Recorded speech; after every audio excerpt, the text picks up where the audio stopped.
5 ta oyati mana shu g'orga nozil bo'lgan. Shuning uchun ham birinchi vahiy nozil bo'lganligi uchun butun dunyoga nur taratgan tog'ning nomini Nur deb aytishadi.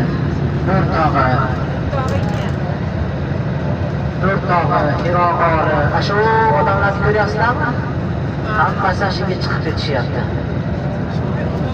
G'origa. Hiro g'origa chiqqan paytlarida mana ustozimiz To'g'rijon aka kecha bitta narsani aytib berdilar. Mana shuga tepaga chiqib tushish uchun hozir ko'ryapsizlarmi? Yerevarga o'xshatib zinalarni qilib qo'yganlar. Zinalar bilan odamlar chiqib tushadi. Oldingi paytda bu zina bo'lmagan tog'dan shunday o'zlari chiqishgan. Payg'ambarimiz alayhisolatu vassalom 3 kunlab qolib ketardilar, bir haftalab qolib ketardilar. 3 kun, 5 kunlab qolib ketgan paytlarida Hadicha onamiz hozirgi haramga kirib ketyapmiz namozga. Namozga kirib ketayotgan yerimizda Payg'ambarimiz tug'ilgan uylari bor, bobolari, Abdulmuttalib.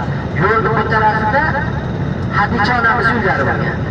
Hadicha onamiz uylarida ovqat tayyorlab o'zlari har kuni bir mahal hech bo'lmaganda kelib Rasulullohni ovqatlantirib qaytib ketar ekanlar. Payg'ambarimiz qarang, 40 yoshlarida payg'ambar bo'lgan bo'lsalar, Hadicha onamiz shu paytda 55 yosh bo'ladi. 55 yosh zodagon ayol, boy ayol.